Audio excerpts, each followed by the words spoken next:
À toutes ces chansons qui vous changent l'histoire, qui bouleversent le cours des choses et qui firent douter le pouvoir. Il y a des chansons qui Vous êtes sur KTB Radio et vous écoutez l'émission Parlons Musique.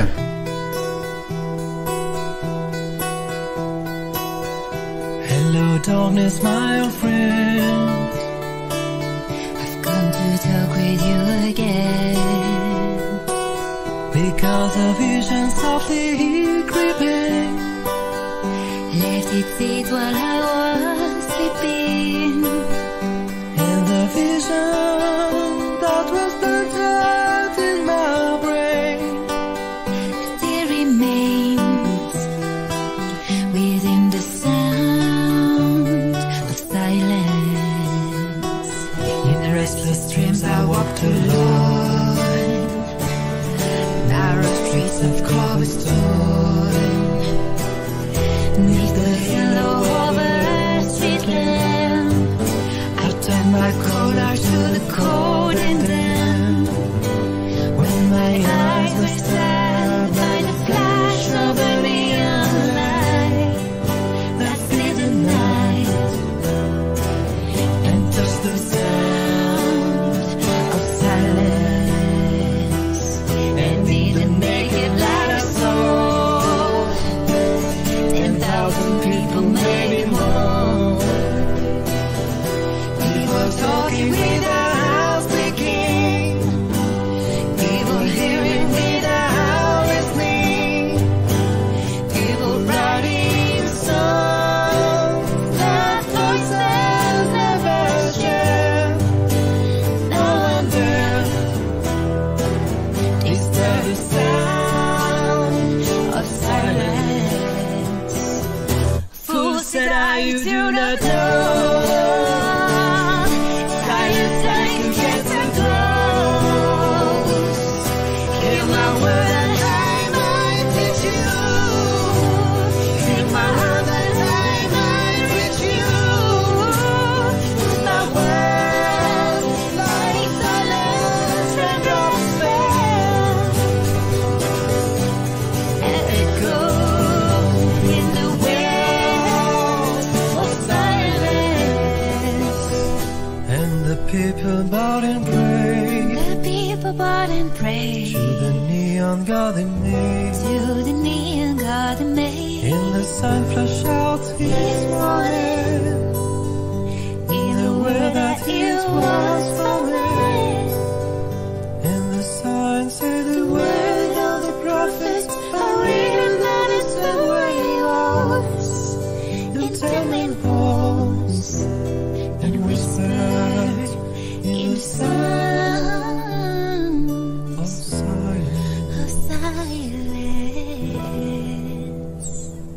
Bonjour à toutes et tous, c'est Damcam et je suis très heureux de vous retrouver sur KTB Radio, la radio du peuple, avec cette émission Parlons Musique. On va parler de musique bien sûr, mais avec des artistes dont c'est leur vie. Et aujourd'hui dans cette émission, nous recevons alors un très très bel artiste et qui nous avait été recommandé par Mademoiselle Calice.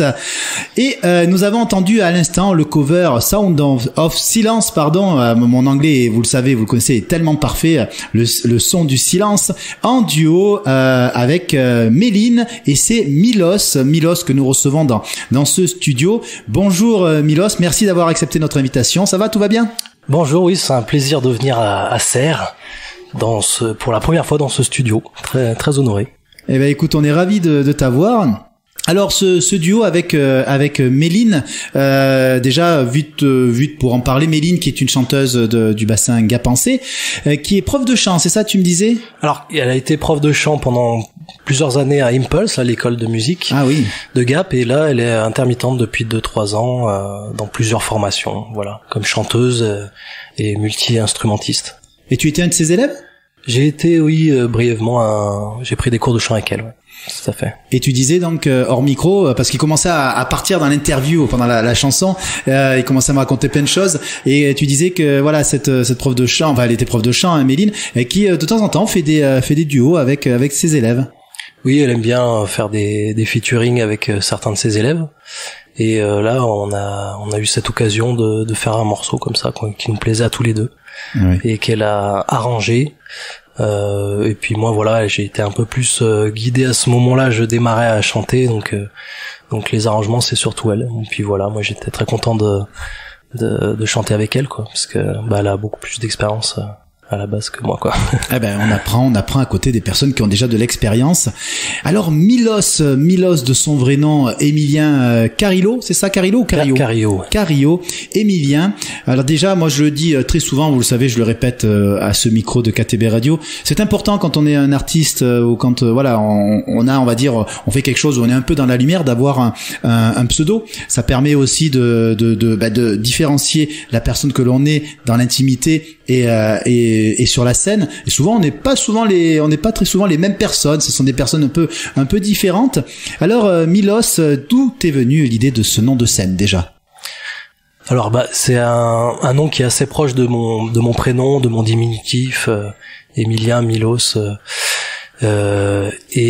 Après, il se trouve que j'aime bien tout ce qui est mythologie grecque, et je cherchais un nom qui par sa sonorité soit assez plaisant et en même temps qui renvoie à Milos. Il se trouve que c'est une île en Grèce, donc je trouvais que d'un point de vue imaginaire, c'était assez stimulant, quoi. Assez poétique. Voilà. Oui. En plus, c'est un nom qu'on retient aussi, c'est ça qui est intéressant. Voilà, le côté court, le côté qui reste en tête, c'était ce qui était recherché aussi, quoi. Est-ce qu'il y a une différence entre Emilien et Milos? Forcément, l'artiste peut se permettre d'autres choses, et voilà, c'est effectivement ça permet de mettre une distance entre la personne dans le quotidien et puis la personne artiste un peu plus fantaisiste, quoi. Alors tu es, pour te présenter déjà en commençant, tu es un chanteur, guitariste, auteur, compositeur, interprète, autodidacte, donc ça veut dire pas forcément des cours de chant, de guitare, paraît-il quand même un petit peu de cours de guitare sur Lyon. Tu t'es lancé comme ça là-dedans, 20 ans d'expérience en guitare, 8 ans d'expérience en chant, donc voilà, la guitare c'est vraiment ton domaine de prédilection. Comment s'est passée la première expérience avec la guitare? Comment tu en es venu à jouer de la guitare? Alors, pour avoir préparé cette émission, excuse-moi, je t'ai coupé. J'ai vu quelques morceaux parce que tu fais aussi des chansons où tu chantes et des solos guitare. Il y a des morceaux, on écoutera. Au niveau guitare, c'est du lourd. Voilà, il faut le dire. Comment tu es venu à jouer de la guitare, tiens? C'est mon grand frère qui a commencé, qui était inscrit en MJC, qui faisait du classique avec le solfège et tout ça.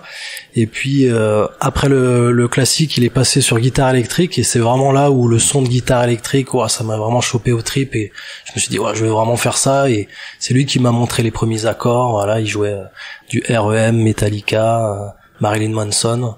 Ah oui. Et moi voilà, ça me bottait bien ce grain de guitare à la fois puissant et un peu de distorsion là. ça m'a bien motivé, et là je m'y suis mis vraiment à fond à partir de à peu près 14-15 ans, quoi. D'accord. Et après j'ai jamais tu as commencé lâché la guitare, quoi. Directement par la guitare électrique ou guitare électrique, j'ai fait que guitare électrique pendant très longtemps, et puis il y a 3 ans, après quand je me suis mis c'est devenu mon activité principale, là j'ai commencé à faire de la folk aussi pour m'accompagner. D'accord, ok. Et comment alors 20 ans d'expérience en guitare déjà, et donc si je fais le calcul, parce que tu as 8 ans d'expérience de chant, ce qui fait que 12 ans après avoir commencé la guitare, tu commences à chanter. Qu'est-ce qui a fait cette transition en disant tiens, de la guitare au bout de 12 ans, tiens, je vais me mettre à chanter? C'est vrai qu'à la base je me suis toujours senti vraiment guitariste, et le côté chanteur il était un petit peu inhibé, quoi, on va dire. Et parce qu'en plus ma personnalité est plutôt timide, réservée, c'est pas la voix que je mettais vraiment en avant. Et après, le fait de jouer en groupe, j'ai été amené à faire des chœurs, à appuyer, j'ai été encouragé dans cette direction, notamment par le chanteur de Ramdam, le groupe rock dans lequel j'ai fait partie pendant 8 ans. Et c'est là que j'ai commencé à chanter, à faire un peu des voix secondaires d'abord, et puis après quand j'ai composé des morceaux, le chanteur principal m'a dit c'est toi qui les as composés, donc faut que ça soit toi qui les chante, quoi.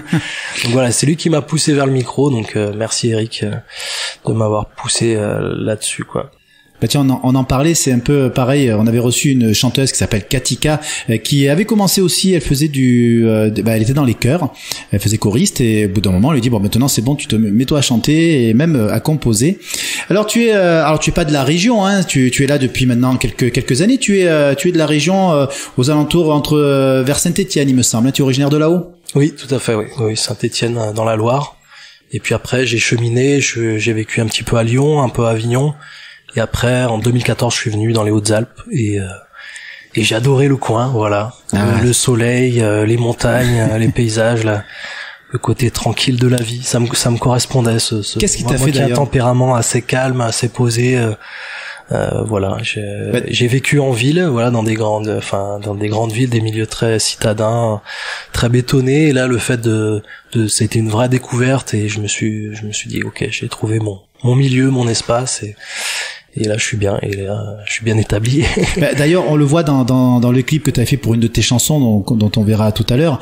Tu as mis en avant d'ailleurs le tour du lac de Serponçon, hein, des Hautes-Alpes, sur une de tes chansons avec des paysages magnifiques. Mais comment tu es arrivé dans les Hautes-Alpes? Par hasard ou rencontre une histoire d'amour, bien sûr. Comme à chaque fois que je pose cette question-là sur des personnes qui viennent d'ailleurs, d'autres départements, c'est toujours une personne du département qui font venir. Et voilà. Et voilà. À l'amour, j'ai suivi une nana qui était originaire plutôt de Savoie, mais qui aimait bien la montagne. Et à l'époque, on vivait à Avignon et elle voulait retourner plus près des montagnes et on est venu en vacances. Ici, on s'est dit, c'est quand même plus ensoleillé que la Savoie. Plus de 300 jours de soleil par an. Et voilà, on s'est installé. Alors, avant de parler de la musique, il paraît que tu t'es même essayé au cinéma et à l'audiovisuel, dis donc. Oui, c'est vrai qu'à la base j'avais plutôt cette attirance vers le cinéma, le montage, le cadrage. Mais voilà, j'ai pas réussi à rentrer dans ce milieu-là qui était quand même un petit peu élitiste, parce qu'il fallait, dans les BTS publics, c'était très select au niveau du dossier scolaire, il fallait vraiment quelque chose de très béton, quoi. Il y avait très peu de place. Ou alors il y avait des écoles privées mais qui étaient pas accessibles financièrement pour moi.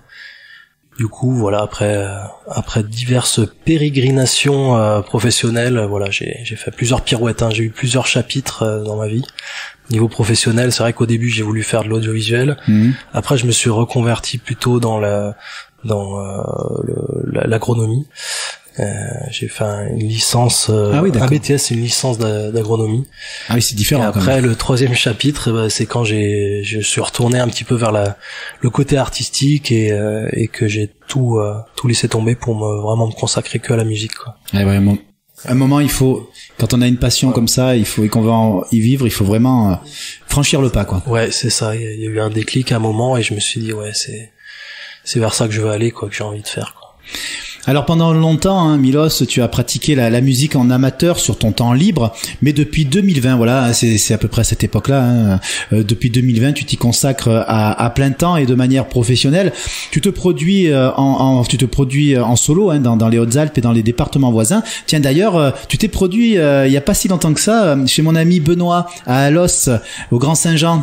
Ah, tu connais Benoît? Ah, Benoît, c'est un très très bon ami, Benoît. D'accord. On a parlé de toi aussi un peu, téléphone. Ouais. C'était une belle découverte, que ça soit le lieu ou le gérant, il y a eu un bon feeling, et voilà, moi j'ai démarché totalement au hasard et il m'a fait venir et c'était une belle date, ouais. Et oui, au Grand Saint-Jean à Alos, qui dès qu'il peut, il reçoit des musiciens et voilà, pour faire connaître du monde. Et j'ai vu que tu y étais passé. Je connaissais pas du tout et j'ai vu qu'il était très actif sur sa programmation, qui proposait des concerts toute l'année. Donc c'est assez balèze, quoi. Alors quand même, Milos, il faut savoir que en juillet-août 2023, hein, cet été, c'est 25 dates de chansons françaises et anglaises. Donc déjà, tu as bien carburé quand même, hein, cet été. Oui, ouais, ça marche bien l'été. C'est surtout à cette saison qu'il y a le plus d'opportunités, quoi.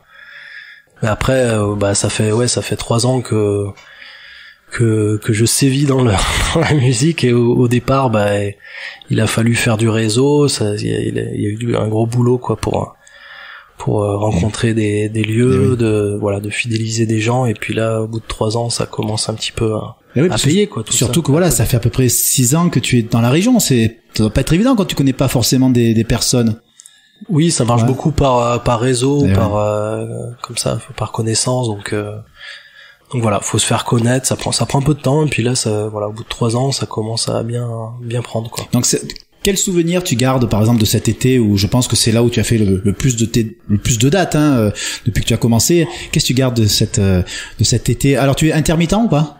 Pas encore, non. Pas encore, non, pas tout à fait. Il me manque pas grand-chose comme date, parce qu'il faut en faire 43, je dois être un petit peu moins de 40. Donc. Oui, parce que j'ai dit 25 dates en juillet-août, mais il faut savoir que septembre, octobre, jusqu'à novembre, il a continué à se produire. Et donc tu gardes quel souvenir un peu de cette première été avec de nombreuses dates? Fatigant ou excitant? Ouais, c'est la saison que je préfère, moi. C'est c'est un peu la consacration parce que toute l'année on se prépare, c'est plus de la création, de l'entraînement, on développe les partenariats, on réfléchit à quel projet on va mettre en avant, la compo, la reprise, apprendre des nouvelles techniques, éventuellement des nouveaux instruments. Mais c'est une période plus creuse au niveau activité, et puis l'été, c'est là où on donne tout. Donc moi, je kiffe, quoi. Moi, je fais ça pour la scène, quoi, principalement, c'est sûr. C'est pas trop fatigant quand même, parce que tu te produis un soir à tel endroit, après le lendemain ou 2 jours après, tu es à un autre endroit éloigné. Ça doit être fatigant quand même. Moi, c'est une question que j'ai pas encore posée d'ailleurs à mes invités qui font pas mal de dates. Non, c'est pas.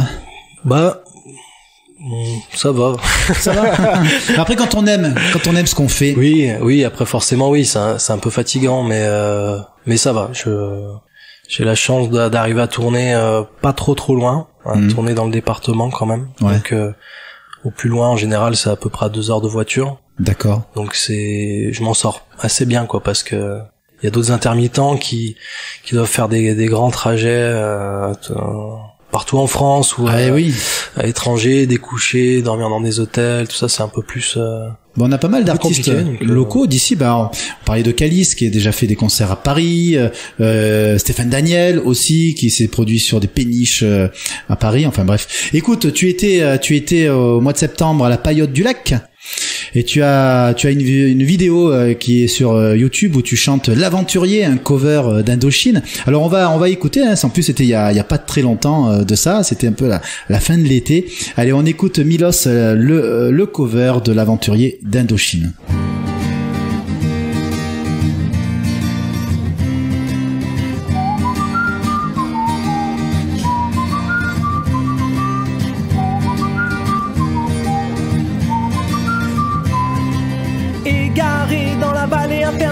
Le héros s'appelle Bob Moran, à la recherche de l'ombre jaune. Le bandit s'appelle Mr. Cali Jones. Avec l'ami Bill Ballantine, sauvé de justesse des crocodiles. Stop au trafic des Caraïbes, escale dans l'opération Nadaouib.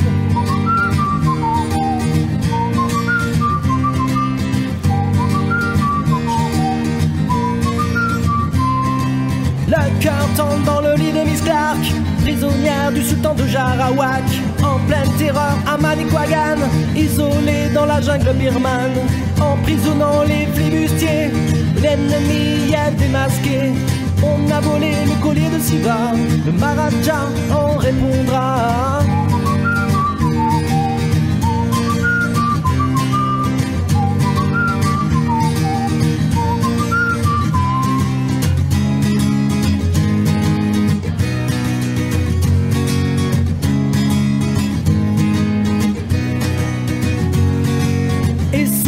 Surgit face au vent, le vrai héros de tous les temps.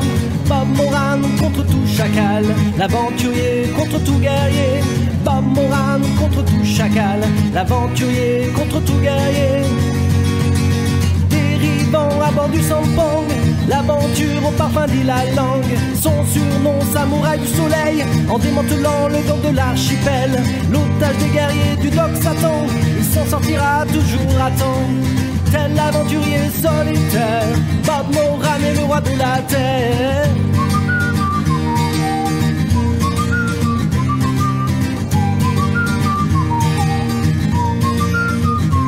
Allez.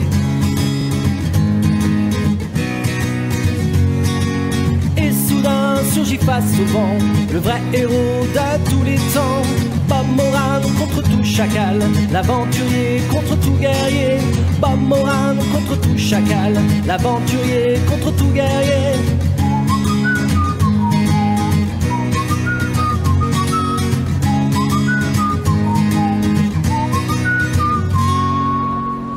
Voilà un morceau de notre invité Milos qui s'est produit à la Paillote. C'était voilà le 1er septembre de cette année. Alors Milos, tu es un amateur de musique pop rock et de chansons françaises depuis ton enfance. Quels sont d'ailleurs, concernant alors la partie enfance, attention, quels sont les artistes qui ont bercé ton enfance, tiens? Bah mes parents ils écoutaient pas mal du Renaud, du Pink Floyd, qu'est-ce qu'ils écoutaient, du Bob Marley, ils écoutaient Dire Straits. Ah oui. Et en français Higelin, Souchon, Manu Chao, voilà, des artistes comme ça. Ah oui. Et donc forcément ça m'a imprégné quoi. D'accord. Le côté rock et voilà le côté aussi chanson française. Ça m'est resté un peu. Alors, un vrai passionné, hein, tu es investi dans plusieurs projets de groupe au gré de tes mobilités géographiques. Tu en parlais un peu tout à l'heure, hein, du groupe Ramdam, on va en parler. Mais il faut savoir quand même que tu as été à Avignon, tu l'as dit, bassiste à Avignon dans le groupe Kazaska, qui fait du ska, punk. Le ska, c'est pas mal, ça bouge bien le ska. Ouais. Puis bassiste dans Velvet Fingers à Montpellier, où là par contre c'était du rock progressif, donc assez différent. Et depuis voilà 2014 que tu résides dans les Hautes-Alpes, tu as développé diverses collaborations artistiques et notamment, tu l'as dit, en tant que membre de Ramdam, c'est un quatuor rock et power pop pendant 8 ans en chant, guitare et composition de 2015 à 2023. Ce groupe qui te tient à cœur, non? Puisque c'est le premier groupe que tu as parlé tout à l'heure. Oui, c'est le vrai groupe sérieux que j'ai eu, enfin vraiment prometteur, enfin conséquent en tout cas, qui a été assez abouti, parce que les premiers groupes on n'est pas vraiment allé jusqu'à la scène quoi. C'était des répétitions, on a essayé de monter des trucs, mais voilà, avec Ramdam ça a été vraiment le vrai premier projet sérieux où on a réussi à pas mal tourner. Je pense qu'on a fait au moins 80 dates. Ah oui. On a pas mal tourné. Voilà, on a composé. C'était le vrai premier projet, donc c'est vrai que j'ai eu du mal à le quitter parce que j'ai été très attaché à ce projet. Mais voilà, au bout de 8 ans, j'avais envie d'autre chose, quoi. J'avais envie de changer un petit peu de nouveauté, quoi. Oui, et aussi peut-être de partir dans une ligne qui te correspond peut-être plus personnellement, artistiquement, non? Voilà, et puis c'est vrai que mes exigences, elles ont augmenté, quoi, avec le temps. Quand je me suis professionnalisé, que j'ai commencé à en vivre, ben voilà, j'avais envie d'aller vers quelque chose d'un peu plus professionnel, et Ramdam, même si c'est un chouette projet, quoi, c'était pas assez pro pour ce que je recherchais.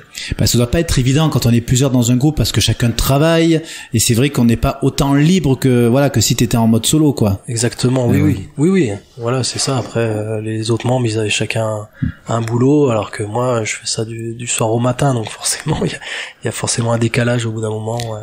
Oui.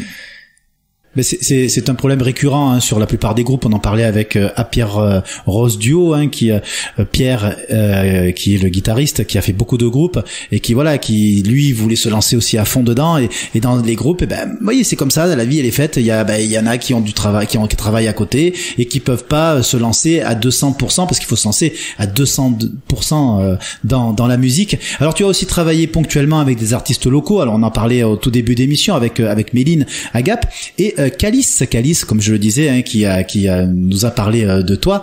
Calice qui est du côté de Sisteron. Je vais faire la même chose que j'ai dit à Calice. Écoute, est-ce que tu peux nous parler de Calice, parce qu'elle nous a parlé de toi en mal, hein, en plus, bien sûr. Ouais, c'est pour ça que tu es là aujourd'hui. Et qu'est-ce que tu peux dire sur Calice, tiens? Calice, c'est une très belle rencontre, à la fois humaine, parce que je l'apprécie beaucoup pour sa personnalité. Voilà, c'est quelqu'un de très pétillant, puis de très doué dans la musique. Et au niveau donc professionnel, je suis assez admiratif de son projet, de ce qu'elle arrive à faire. Très exigeante aussi, hein. Voilà, c'est quelqu'un qui est très consciencieux dans son travail, et je pense que ça a payé, parce que maintenant j'ai l'impression que ça marche assez bien, son projet, parce que voilà, elle a plusieurs formules jazzy, dansantes, etc. Plus elle anime des chorales, donc voilà, c'est quelqu'un de très dynamique, très impliqué, et de très doué. Voilà, donc je suis plutôt admiratif, et puis elle a plus d'ancienneté que moi, du coup elle m'a inspiré un peu moi je suis arrivé un peu après dans cette reconversion professionnelle musicale, donc c'est vrai que c'est quelqu'un qui m'inspire, quoi, qui me donne confiance dans le fait qu'on puisse, si on s'investit vraiment, vivre de la musique, quoi. Et en plus, même si c'est pas évident, que c'est possible, voilà. Elle parlait, la dernière fois qu'elle est venue dans ce studio, elle parlait de la difficulté de faire son deuxième album. Financièrement, c'est pas évident, et voilà, quoi. Donc déjà, c'est compliqué. Vous avez fait des duos, en plus vous avez chanté ensemble, hein. J'ai vu quelques vidéos sur internet. Oui, on a essayé de monter un projet ensemble, mais finalement ça n'a pas vraiment abouti, parce qu'on n'avait pas au niveau disponibilité, ça coinçait un peu. Mais c'est vrai que du coup, on s'est retrouvés ponctuellement sur des scènes à s'inviter mutuellement, voilà, pour passer une soirée sympa, voilà. C'était des belles collaborations, quoi. Voilà. Mais ton projet principal, ça reste quand même la formule solo, hein, donc de chansons françaises et anglaises, des reprises que tu interprètes en live, en guitare, voix depuis 2020. Alors c'est un vaste répertoire populaire et dynamique de plus de 2 heures de reprises que tu proposes dans un genre musical pop rock, folk et chansons françaises avec The Beatles, Bob Dylan, Claudio Capeo, The Cure, Indochine, Stromae, Les Innocents, Jodassin, Oasis, Téléphone, Ray Charles, Brassens, M et bien d'autres. Alors tu l'as marqué, hein, sur ton CV, c'est une formule intimiste qui mêle douceur et énergie. C'est bien présenté, hein. Oui. Non, mais quand on écoute de toute façon ce que tu fais, effectivement, il y a ce côté-là où on sent de l'énergie et de la douceur en même temps. Donc non, c'est vraiment sympa. Écoute, on a cité un peu les noms des artistes que tu de ton répertoire, pardon. On parlait des Beatles, The Beatles. Tu as fait un cover de The Beatles, Here Comes the Sun. Oui. Voilà. Exactement. Eh ben écoute, ce qu'on va faire, on va l'écouter maintenant. Donc le cover de The Beatles par Milos.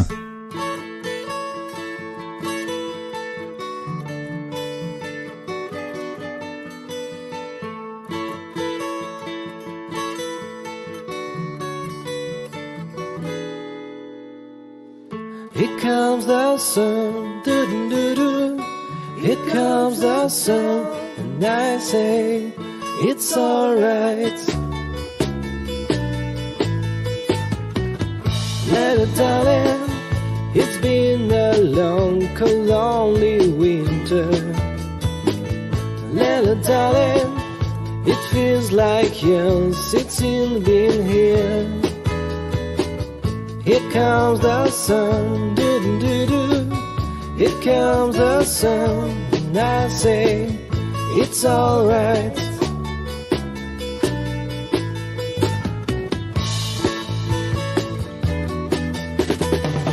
Little darling, the smiles return into the faces. Little darling, it seems like years since it's been here. Here comes the sun, doo-doo-doo-doo. Here comes the sun, and I say it's alright.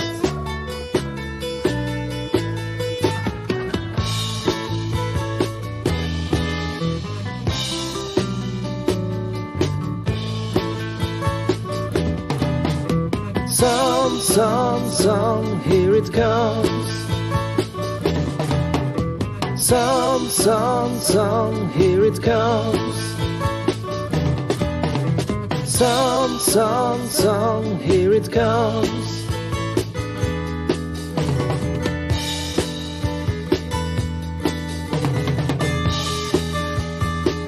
Little darling, I feel that ice is slowly melting. Little darling, It seems like years since it's been clear. Here comes the sun, do-do-do-do. Here comes the sun, and I say it's alright. Here comes the sun, do-do-do-do. Here comes the sun. It's alright. It's alright.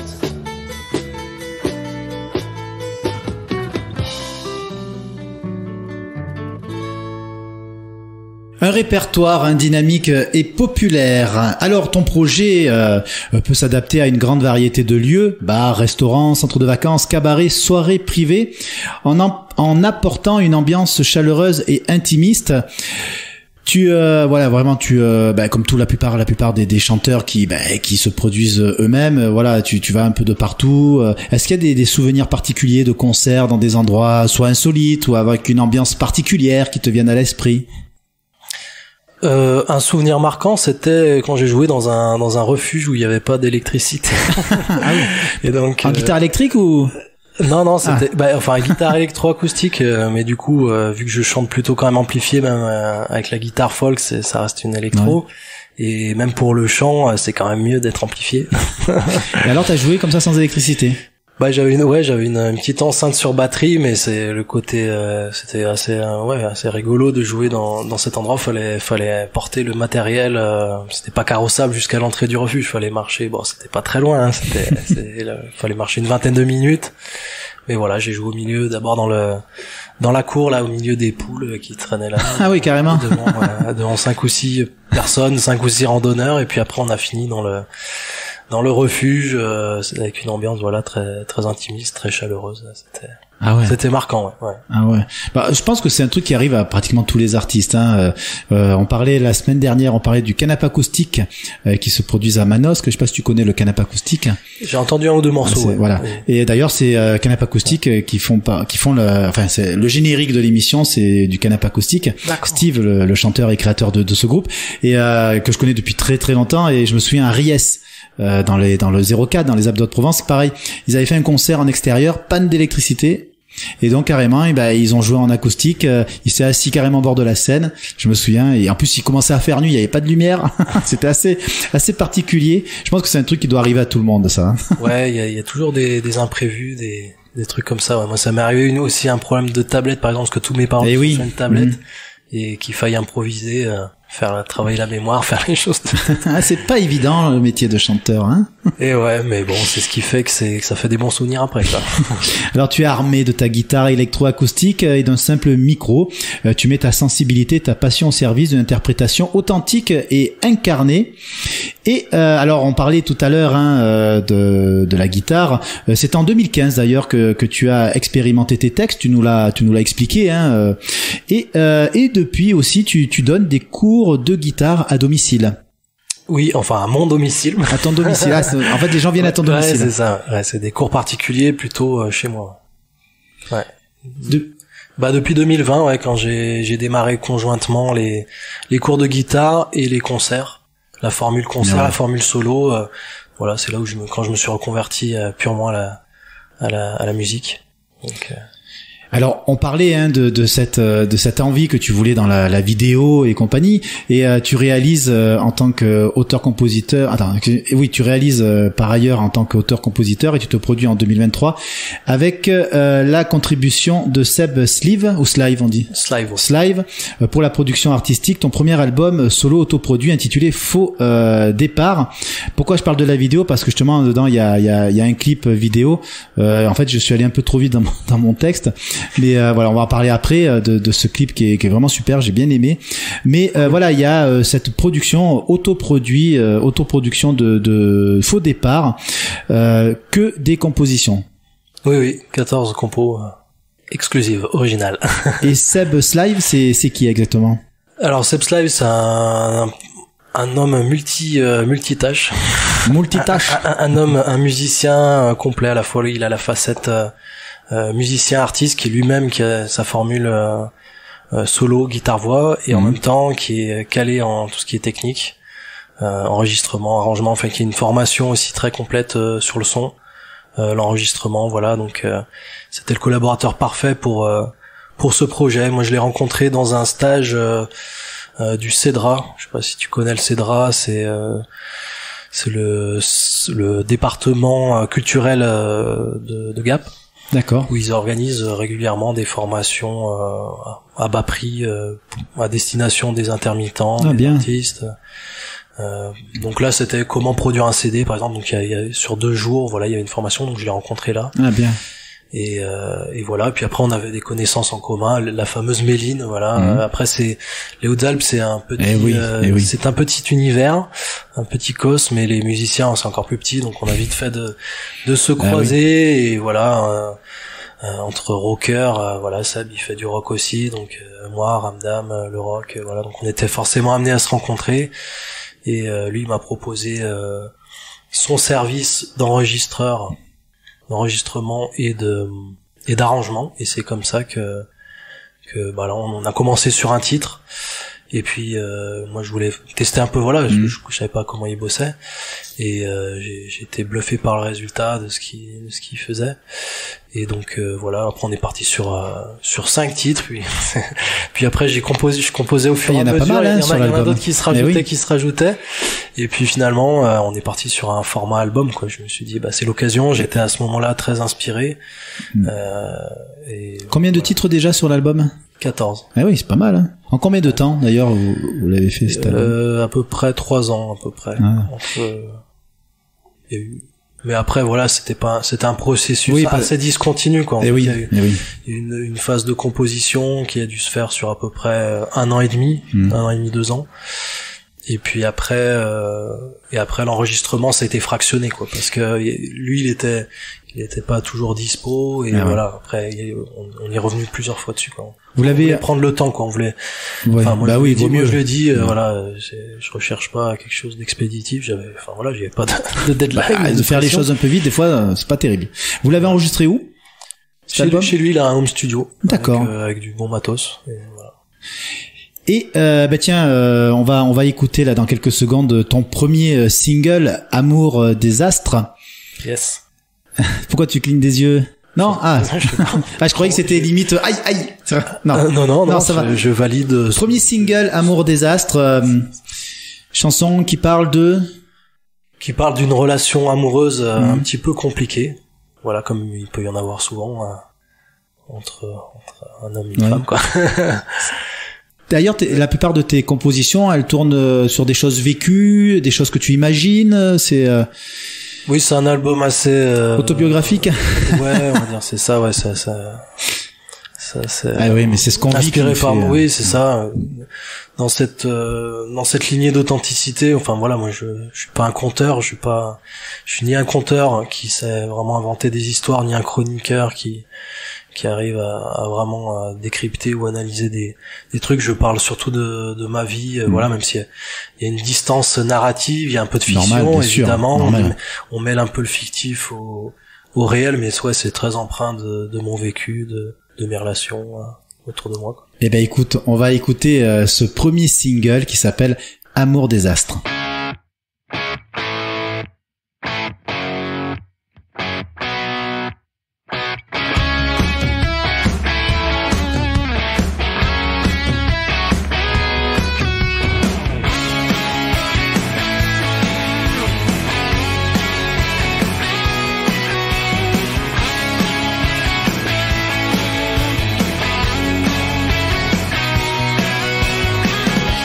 Croise ma planète dans ta course brûlante. Tes dessins ne sont pas nets, mais ton allure sidérante. Malgré ton côté lunatique, tu satellises mes pensées. Je me perds dans tes lois physiques, esclave de la gravité. À la prochaine révolution, astre ou désastre, retrouvons-nous l'attraction.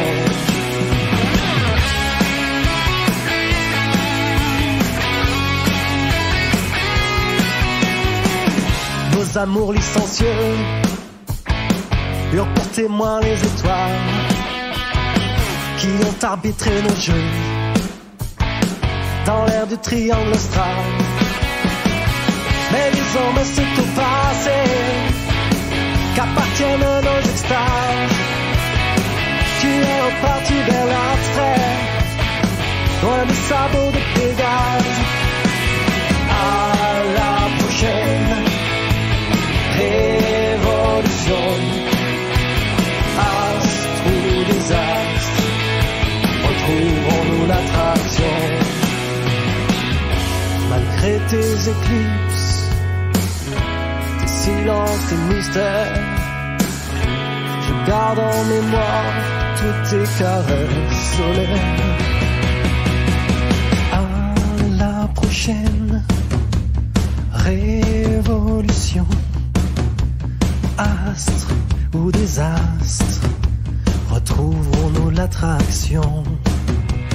À la prochaine révolution, astre ou désastre, retrouvons-nous nos passions.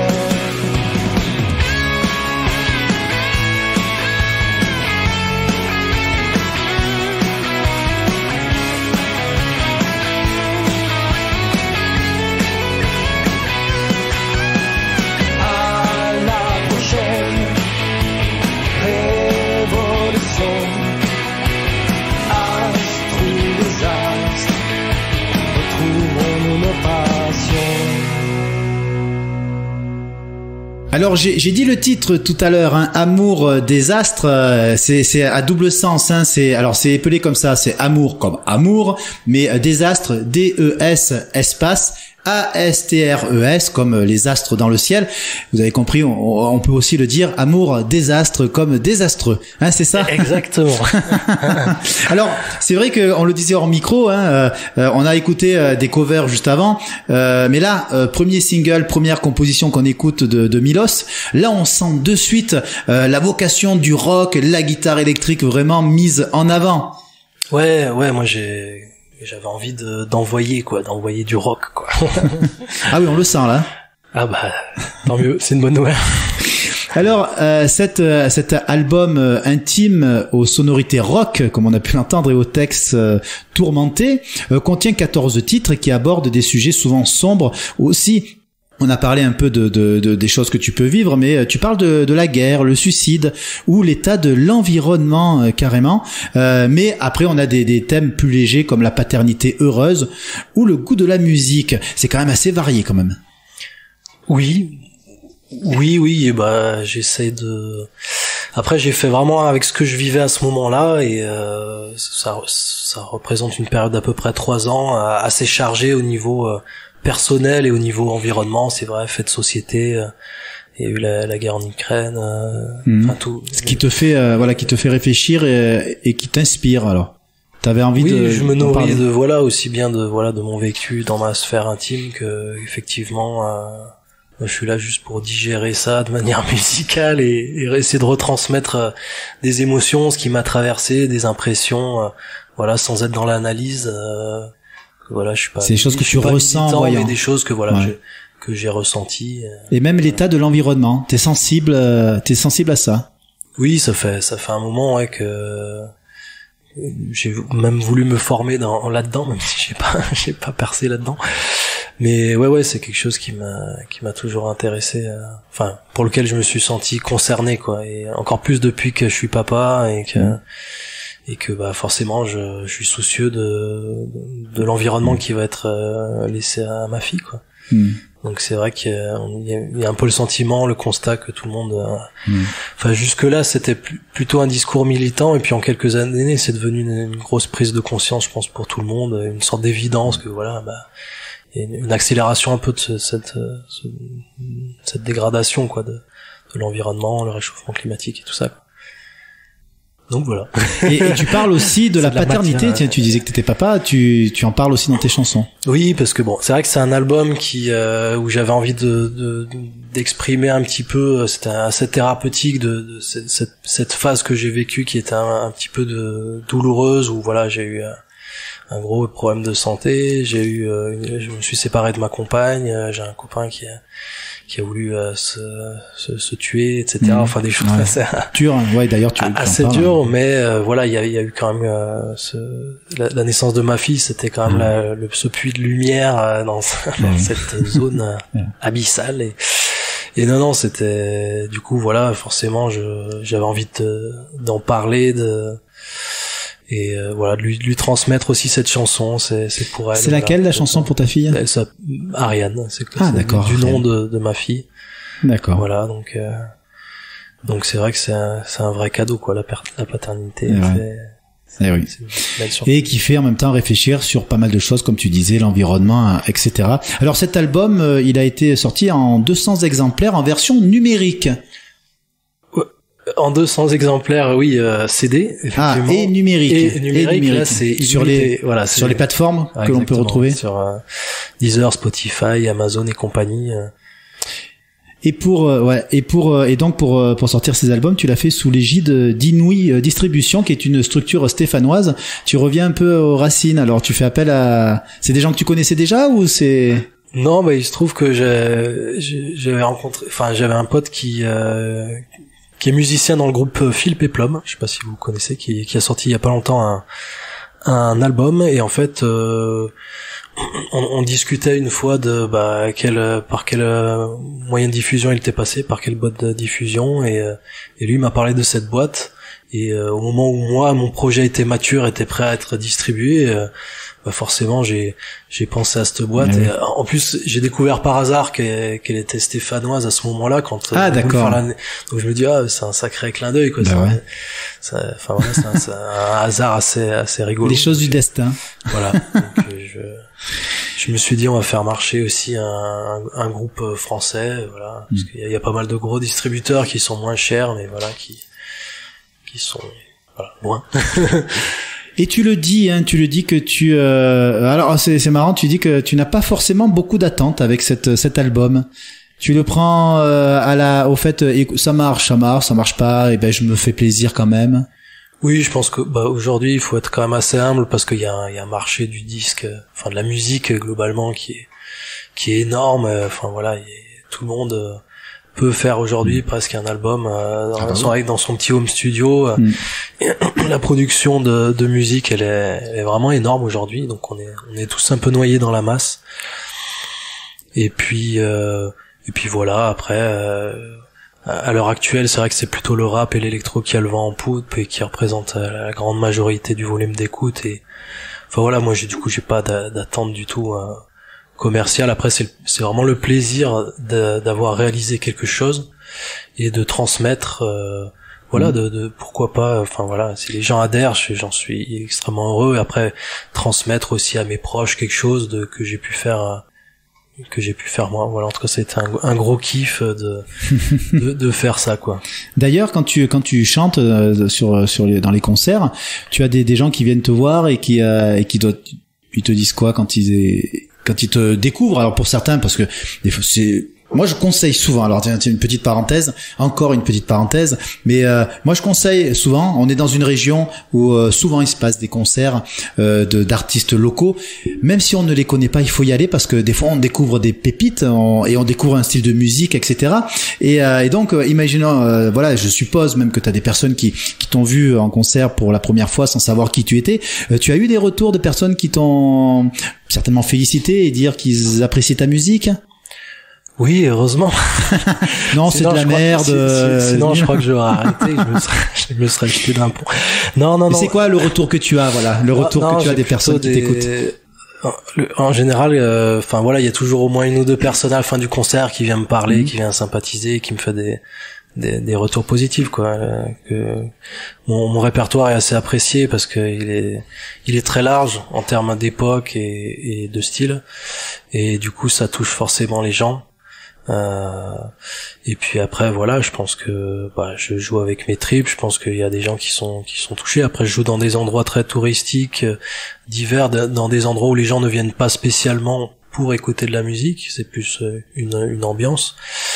Donc voilà, c'est pareil, là il faut rester aussi humble quand les gens ils mangent et qu'on a l'impression qu'ils nous écoutent pas. C'est pas évident. Mais ça aussi, après des fois on a quand même aussi des belles surprises, des fois des gens qui viennent et qui viennent quand même saluer la prestation, dire qu'ils ont apprécié, ça fait du bien, qu'ils ont écouté d'une oreille distraite parce qu'ils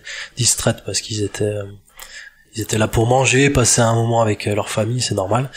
Mais voilà, je pense que non, c'est rare que j'ai eu un concert où il n'y a pas au moins une personne qui est venue me voir. Donc c'est ça pour moi la vraie récompense, quoi. Alors, on va parler. J'ai commencé à en parler tout à l'heure. Je m'étais un peu avancé par rapport à la production, en parlant de vidéos. Tu as réalisé un clip pour ton morceau "Le futur laisse à désirer", que l'on peut voir sur YouTube, mais on va le diffuser aussi sur l'antenne de KTB. Un clip auquel tu as. Là, on parle pas au niveau de la chanson, mais au niveau de l'image. C'est un clip que tu as fait toi-même ou tu t'es entouré de personnes pour le faire? Est-ce que tu as géré toi-même le montage? Comment s'est passée la construction de ce clip? Alors j'ai appelé Scorsese et en fait je lui ai demandé des conseils. Rien que ça. Non, j'ai fait la partie montage.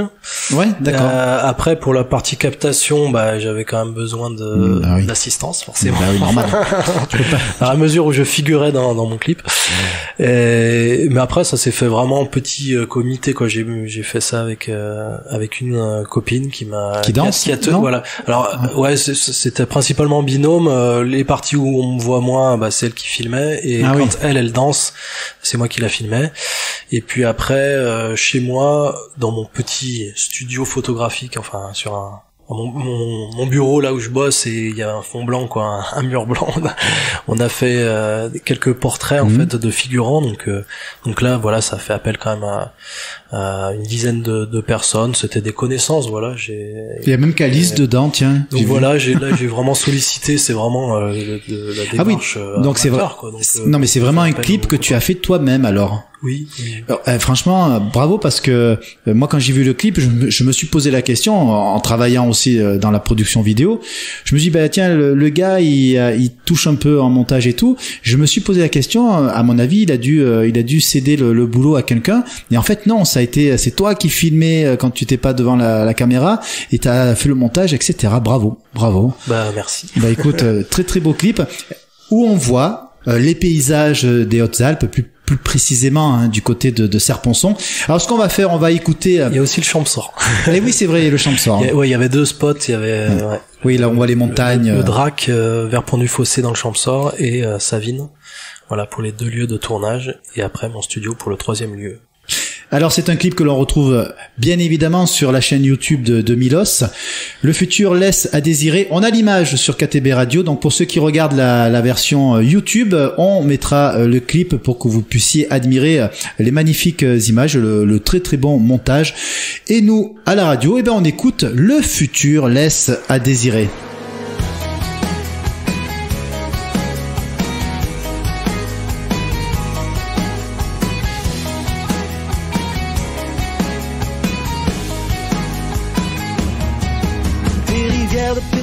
Colonise la surface, des rectangles portatifs connectés accaparent nos pensées, un génome obsolète pour des êtres qui s'effacent, bientôt humanoïdes résignés sur une terre sacrifiée. Ça tu peux pas l'ignorer, tu peux pas l'ignorer. Il semblerait que le futur laisse à désirer. On vit dans des bulles boulimiques, d'écran LED. Plus le temps de se parler chez les bipèdes. Faut produire toujours plus d'artefacts esthétiques et jetables. Plastiquer la faune, semer des déserts de sable. Ça tu peux pas l'ignorer, tu peux pas l'ignorer. Il semblerait que le futur laisse à désirer.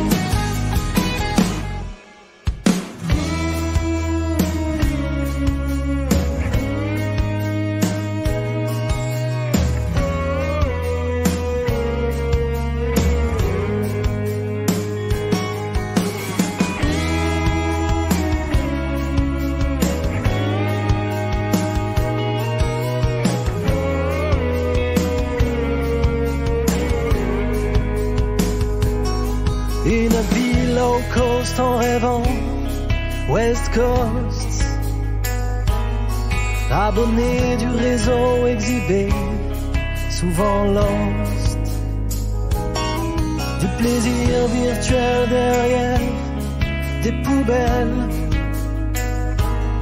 société d'abondance, abstinence de cervelle. Une jungle sans fleurs, bouffée par des pelleteuses, on se fait pourrir le crâne par des berceuses. Ça tu peux pas l'ignorer, tu peux pas l'ignorer. Non tu peux pas l'ignorer, tu peux pas l'ignorer. Ça tu peux pas l'ignorer, tu peux pas l'ignorer.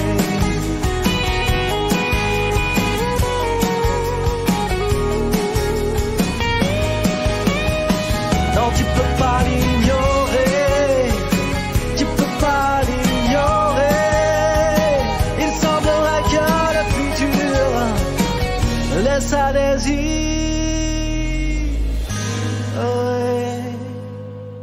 Alors celle-là, c'est, on va dire, c'est un peu la dernière chanson qui est sortie. Bon, il y a plein d'autres, il y a 14 chansons sur l'album, mais celle-là, c'est vraiment la dernière. C'est un peu une des chansons phares de l'album. Hein. Oui, celle-là, fallait en mettre une en avant. C'était quand même pas évident parce qu'il y en avait plusieurs qui me plaisaient, et puis c'est dur d'avoir du recul sur ce qu'on fait soi-même.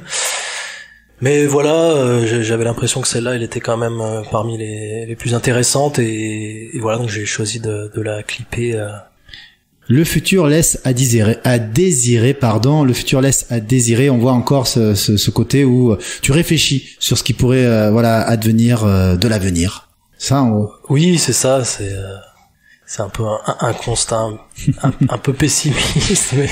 Alors, est-ce que tu as d'autres projets en cours pour l'année 2024? Parce que je le rappelle, d'ailleurs, c'est la dernière émission de Parlons Musique, non pas la dernière de tout le temps, c'est la dernière de l'année, puisque la semaine prochaine, nous serons en vacances et on retrouvera le best-of de l'émission montée par notre ami Romain. Donc, on peut déjà parler de 2024. Milos, qu'est-ce qui est prévu pour toi en 2024? Alors, je vais bien sûr continuer ma formule solo là qui marche bien. Donc,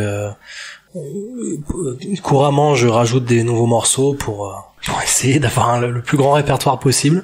Parce qu'à chaque concert, on me demande souvent t'as pas ça à chanter, machin, etc. Ouais. Ça me donne des idées. Donc, puis le plaisir de jouer. Parce que si je joue toujours les mêmes, je vais m'emmerder aussi. Donc voilà, et puis après, je prends des cours de chant, j'apprends l'ukulélé. Ah oui, mais d'ailleurs tu en joues du ukulélé, parce qu'il y a des chansons sur YouTube, on te voit avec. Je commence, ouais, ça fait un mois que j'en joue. Ah, ça fait qu'un mois? Ouais. D'accord. Mais bon, ça s'apprend quand on a des bases guitaristiques, ouais. ça s'apprend quand même assez facilement, quoi. C'est beaucoup plus facile. Et je me mets un peu aussi aux percussions de pied. Ah oui. Donc voilà. Et après, je monte un duo là avec une chanteuse de Briançon là qui s'appelle Poca. Ah voilà. Donc maintenant c'est officiel, parce que d'après ce que j'ai lu au départ, ça devait être un peu pas encore officiel.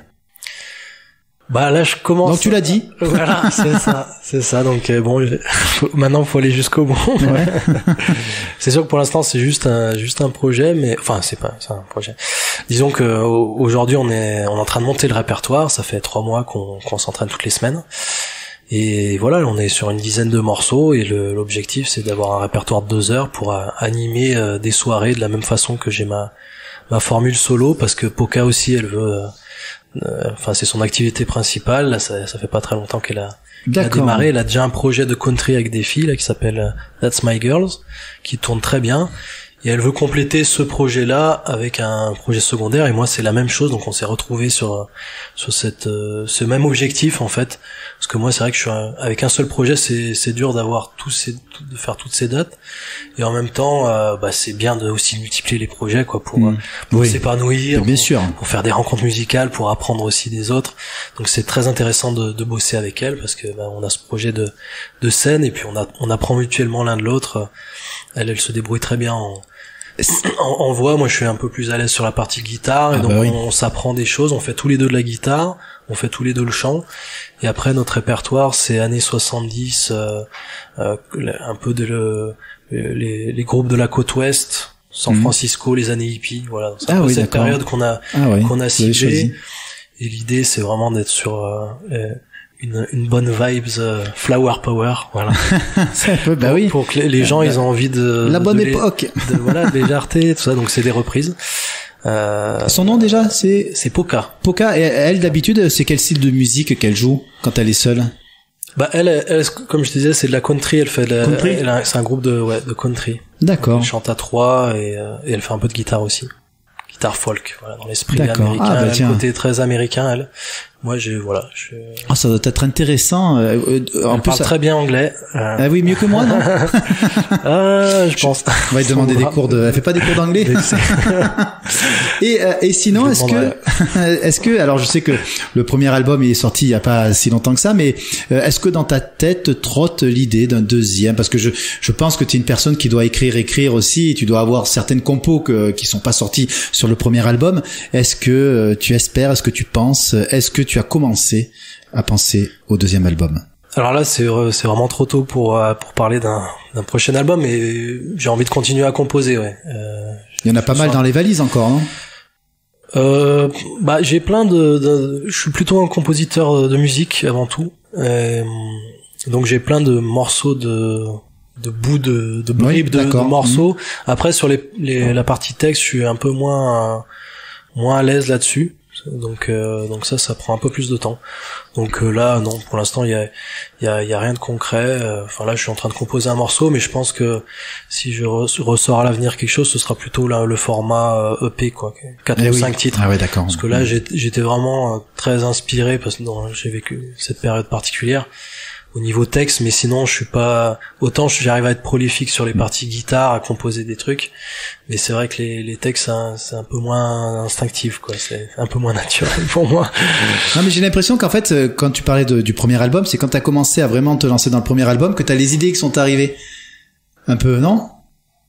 Là que t'as commencé à écrire. Oui, c'est ça, ouais. C'est venu dans cette période. Écoute, on parlait encore de cet album. On va écouter une autre chanson de l'album. Alors là, j'ai choisi parce que j'ai écouté tout l'album, donc je me suis fait mon petit plaisir. Et une des chansons que j'ai bien aimée, c'est Ton cœur à fragmentation. Ok. Voilà, j'ai bien aimé cette chanson. Bah écoute, voilà, c'est mon émission, je me fais aussi plaisir. Voilà, quand je reçois des artistes en plus auteurs-compositeurs, bah écoute, je leur demande, je vous le dis normalement, je leur demande quel type de chanson on met dans l'émission, et quand il n'y en a pas assez ou quand ils me donnent pas de réponse, eh ben je fais moi-même ma playlist de leurs propres chansons. Donc voilà, on va écouter Milos avec sa chanson Ton cœur à fragmentation.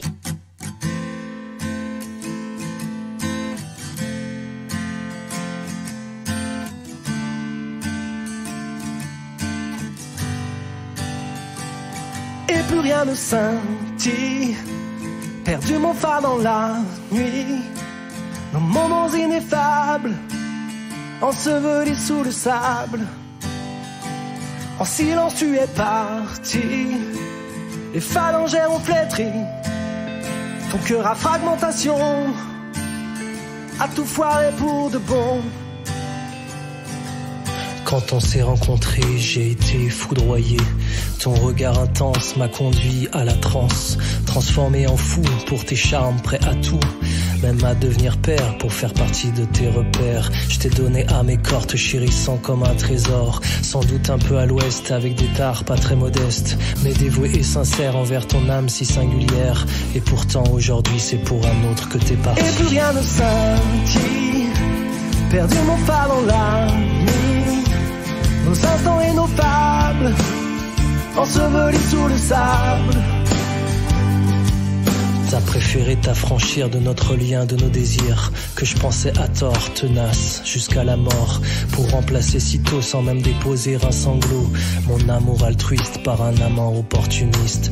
Maintenant tout est fini, reste ma peine infinie, mes tourments et ma rage d'avoir vécu dans un mirage, celui d'un monde heureux où l'on s'épanouit à deux. Je te laisse cette chanson comme un bout de moignon. Et plus rien ne scintille, perdu mon phare dans la nuit, nos moments ineffables, ensevelis sous le sable. En silence tu es parti, les phalangères ont flétri, ton cœur à fragmentation m'a conduit droit vers le fond.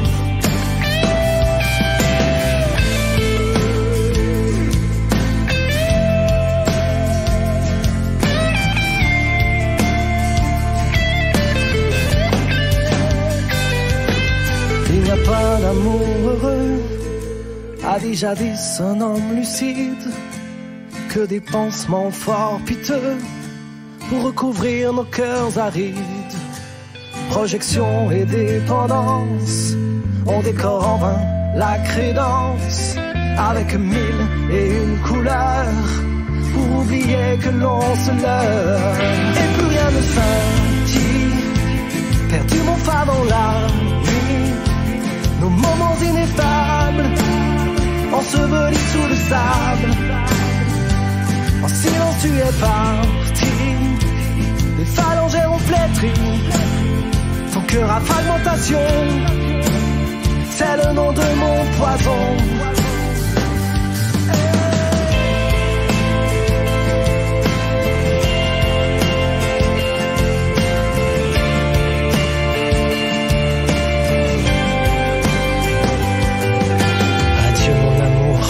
Adieu notre histoire, que brillent nos sourires dans ton avenir, dans mes nuits noires, que le temps où la mort me libère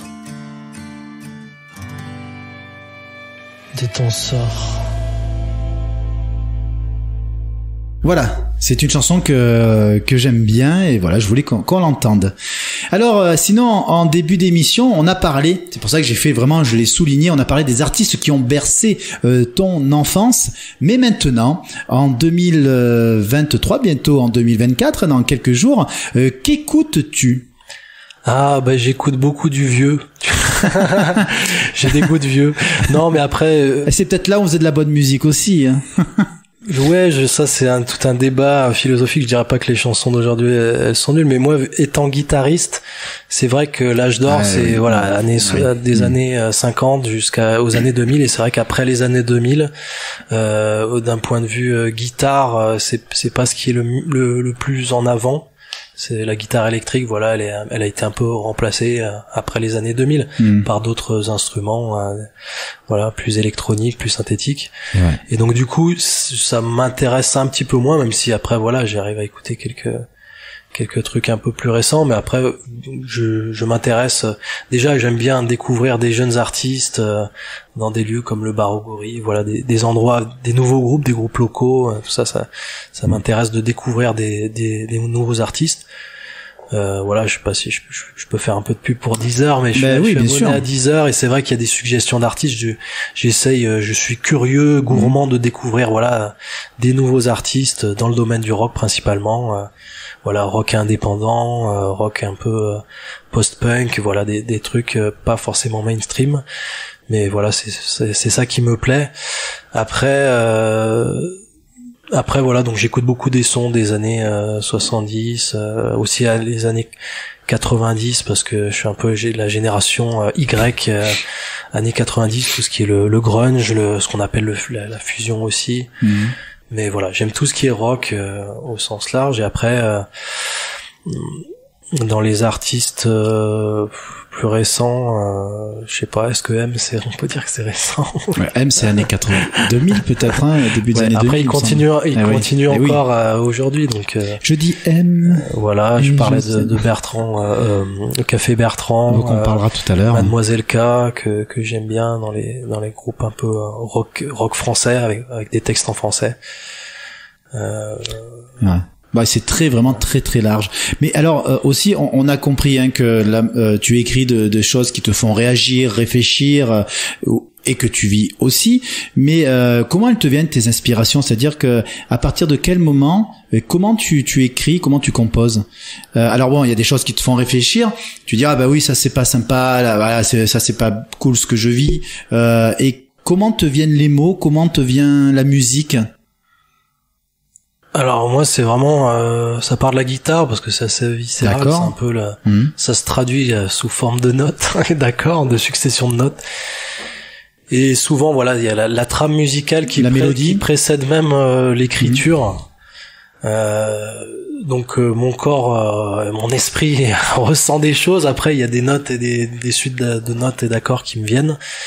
Et après j'essaye de poser des mots dessus. Et là, je peux pas vraiment expliquer le processus. D'accord, là, non, mais ça y est, oui. Tu prends ta guitare, en fait, c'est l'émotion de la guitare avec la mélodie qui va te faire après venir les paroles qui viennent dessus. Oui, c'est ça. Gros. En général, ça pose le cadre émotionnel et après, j'essaie de trouver les mots qui vont avec cette ambiance, quoi. Parce que chaque artiste a vraiment une manière différente de composer, d'écrire. C'est bien. Ouais. Hein. C'est pour ça que je me sens moins parolier, que je pars pas d'un texte. Mon pote Eric, par exemple, qui a beaucoup composé pour Ramdam et qui compose aussi pour d'autres projets secondaires, lui, il part souvent du texte, quoi, et après il rajoute sa basse. Moi, c'est plutôt l'inverse. Voilà. Alors voilà, tu parlais de la guitare. Alors tu es chanteur et guitariste. Tu te régales aussi à te produire tout simplement avec ta guitare. Tu te sens d'ailleurs, tu l'as dit, tu te sens beaucoup plus guitariste que chanteur. Oui, c'est ça. Il y a une quête de légitimité avec l'âge. Alors je commence à progresser quand même en chant. Donc voilà, je me sens plus légitime, plus fort dans ce domaine-là. Mais voilà, vu que j'ai quand même beaucoup plus d'expérience en guitare, forcément. Je me sens plus à l'aise là-dedans. Alors en parlant de guitare, hein, l'autre jour, justement en cherchant sur les réseaux sociaux, comme on a justement ce lien où t'es allé faire le concert du côté chez mon ami Benoît au Grand Saint-Jean à Alos, il y avait une vidéo qui circulait pour en publicité pour dire que tu allais te produire là-haut. Et là j'ai découvert un solo guitare d'une chanson très connue, Hotel California, mais avec un morceau solo guitare que tu as fait avec une vidéo. Alors une version de folie. Et on va le faire écouter. Tiens, voilà, pour ceux qui connaissent bien Hotel California, une chanson très connue, mais en mode Milos, vous allez voir, ça déchire.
Waouh, voilà, j'adore. Hein. Rock and roll. Ouais. Alors quand on connaît bien le morceau d'origine, on peut voir les petites différences entre ton morceau et la version originale. Et franchement, ça déchire. C'est vraiment excellent.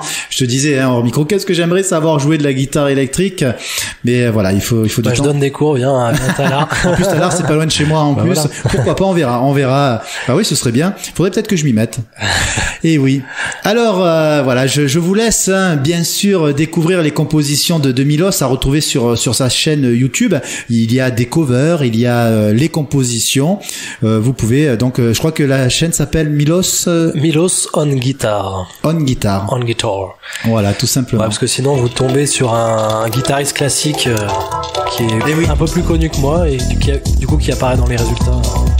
Et oui, parce que des Milos, il y en a quelques-uns et voilà. Alors là, en fait, entre-temps, pendant qu'on parlait, il y avait le générique en disant Romain qui dit bon, attention, l'heure elle est dépassée. Voilà, c'est le signal. Parce qu'en fait, ils savaient pas comment me faire arrêter parce que sinon on pouvait parler pendant des heures et des heures.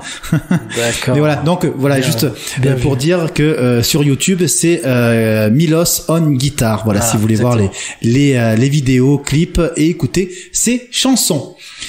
Alors avant de se quitter, Milos, on a essayé de se mettre bien, je t'ai laissé parler, tranquille, voilà. Mais on a la petite tradition, on a un petit jeu, un petit quiz, le tu préfères. Donc c'est des questions qui sont pas forcément des fois évidentes ou pas. Donc tu peux répondre en argumentant ou pas, c'est comme tu veux. D'accord ? Ok, ça marche. Allez. Alors la première question, c'est est-ce que tu préfères avoir plus d'argent ou plus de temps ? Plus de temps. Bière ou vin à vie ? Bière. Alors tu choisis d'écouter du Jul ou du Georges Brassens pour le reste de ta vie ? Moi, Georges Brassens. Ouais. Plutôt acoustique, électrique ou électronique ? Électrique. Oui, ça on l'a deviné. Tu préfères rester toi ou devenir quelqu'un d'autre ? Moi. Alors, question très très difficile. Mais quoique j'ai eu des surprises. Tu es plutôt guitare ou piano ? Tu me dis piano, j'adore le piano. Qu'est-ce que je regrette de pas avoir fait du piano ? Non, j'en ai acheté un, mais il prend la poussière. Et voilà. Donc non, plutôt guitare. Et oui, guitare. Non, mais je dis ça parce que Stéphane Daniel, je sais pas si tu connais, un chanteur aussi de la région qui est vraiment très très bon. Et lui, il fait beaucoup de guitare. Et quand je lui ai posé la question, il m'a dit et je pensais qu'il allait dire guitare. Et il a fait non, en fait piano. J'adore le piano. Alors, mais comme c'est un coquin, je sais pas s'il répondait à côté ou pas. Après, j'aime écouter du piano aussi, y a pas de souci. Mais après, il y a ce qu'on sait jouer, ce qu'on peut jouer et ce qu'on a écouté aussi. Voilà. Mais en fait, tu fais de la guitare avec. C'est vrai que les musiciens en général, ils aiment au moins plusieurs instruments. Quoi. Bah, après, on a écouté, on a eu la preuve que tu joues de la guitare avec brio, donc voilà. Série ou film ? Film. Toi, tu es plutôt du genre 1, 2, 3, partez ou 3, 2, 1, partez ? 1, 2, 3. Ça fait penser, c'est comme quand on commence le décompte quand on commence à jouer dans le groupe. 1, 2, 3, vous dites ? Ouais. D'accord. Alors plutôt la Nouvelle Star ou The Voice ? Je sais, je la Joker. Ouais. Tu regardes pas la télé ? Je regarde pas trop la télé. PSG ou OM ? Ni l'un ni l'autre. Pas de foot aussi. Je suis pas très foot. Radio ou télé ? Radio. Tu préfères avoir du succès ou alors gagner au loto ? Aïe aïe aïe. Ça dépend combien. Hein. Ah oui. Le succès, on va dire. Le succès. Allez, merci Milos d'avoir été présent avec nous pour cette émission. Parlons musique, nous nous retrouvons la semaine prochaine pour le best-of, parce que c'est les vacances la semaine prochaine. Avant de vous souhaiter les bonnes vacances, on va juste parler d'un groupe dont tu parlais tout à l'heure, parce que vous le savez, on met toujours en avant des artistes que nos invités aiment, et là c'est le groupe de rock Café Bertrand. Alors il faut savoir que Café Bertrand, c'est un groupe de rock alternatif français qui se constitue en février 1992 en Haute-Savoie autour du chanteur et guitariste Walter Gallet. Et le nom du groupe tient son origine du Café chez Bertrand, bar parisien des années 1930, qui était l'un des premiers où se tenaient des jam sessions, alors que ses principales influences musicales sont Deep Purple, Led Zeppelin, Trust et Téléphone. Et malgré de nombreux changements dans la formation, une quinzaine de musiciens différents se succèdent. Le groupe joue environ 200 concerts entre 1992 et 1995, année où le groupe atteint la finale d'un tremplin pour le printemps de Bourges et où il enregistre son premier album, Fils du vent. Le groupe se produit en ouverture d'artistes tels que Noir Désir, Les Négresses Vertes, Pigalle et Maceo Parker, avant d'être dissous en 1997 à la suite d'un grave accident survenu à Walter. Mais après 4 années d'interruption, et là c'est intéressant parce que c'est bien que tu nous parles de ce groupe-là, après 4 années d'interruption, Café Bertrand se reforme au début des années 2000 avec de nouveaux musiciens pour entourer Walter qui se consacre sur le chant et l'écriture des textes, et c'est dans la région de Manosque que la formation prend ses quartiers. Depuis les années 2000, ils sont installés dans les Alpes du Sud, et un groupe qui se produit toujours sur de très belles scènes. C'est un groupe que tu as découvert comment d'ailleurs ? Eh ben, justement, quand j'ai voulu tourner mon clip, je suis rentré en contact avec un vidéaste qui s'appelle Akil. Il m'a montré son travail. Je lui ai demandé un peu qu'est-ce que sa vitrine pour que je vois un petit peu ce qu'il fait. Et il m'a envoyé des liens vers plusieurs clips, dont il avait fait un clip pour Walter, le chanteur, son projet Walter solo. Gallet. Et j'ai tout de suite vraiment accroché à sa musique, et à la suite de ça, je me suis renseigné sur l'artiste. J'ai découvert Café Bertrand et son nouvel album, La Capharnaüm, qui vient de sortir et que je trouve très très bon. Ça envoie bien, et ce titre Chaman qui est assez jouissif, je trouve. C'est celui-là que tu veux qu'on écoute pour terminer cette émission. Donc on va terminer cette émission en écoutant cette chanson du groupe Café Bertrand, Chaman, que l'on peut retrouver du côté de Manosque, qui voilà, c'est pas mal. Voilà, ils sont venus aussi s'installer dans le coin. Merci Milos. On vous souhaite. Merci pour l'invitation. Eh ben voilà, c'était très sympathique. On vous souhaite de très très bonnes fêtes de fin d'année, joyeux Noël, bonne année aussi. On se retrouve l'année prochaine. Alors l'année prochaine, la première émission, vous allez voir, ça déménage.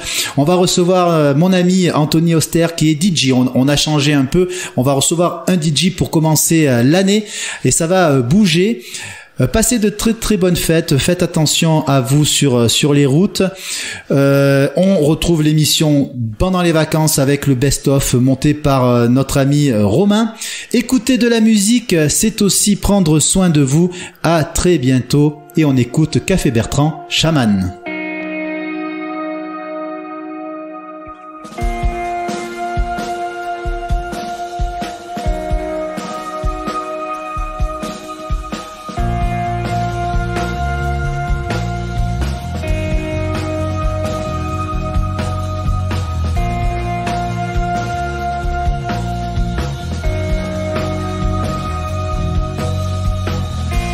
J'habite à la frontière de la magie de la science, là où se révèlent les mystères dans les grimoires de Madame France. J'ai le droit de tout faire, je suis un sorcier, un chaman qu'il fallait, je suis un sorcier. Je tire toutes les ficelles et j'en fais de la discorde, parfois même de la dentelle pour habiller mes hordes. Je dois donner mon avis, votre sort est scellé, vous serez les citoyens bannis.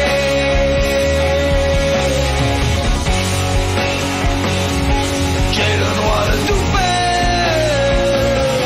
je suis un sorcier. J'ai le droit de tout faire, vous savez, je peux tout faire.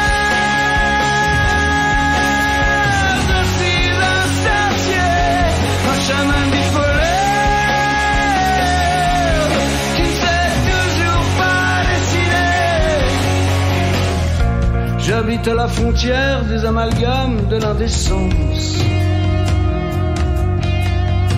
Là où s'endort la poussière sur les reins de Madame France.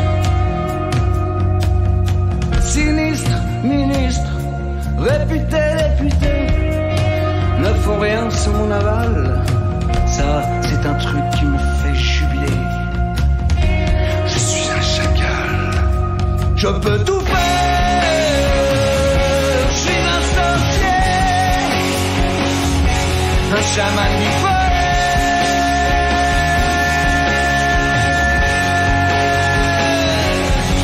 Je peux tout faire. Je suis un sorcier, un chaman bipolaire.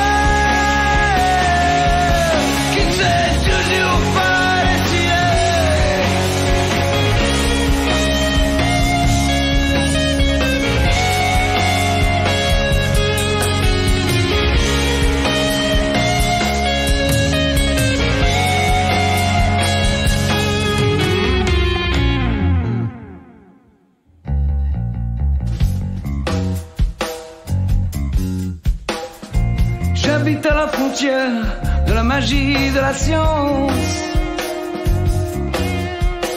Là où se révèlent les mystères sur le cul de Madame France.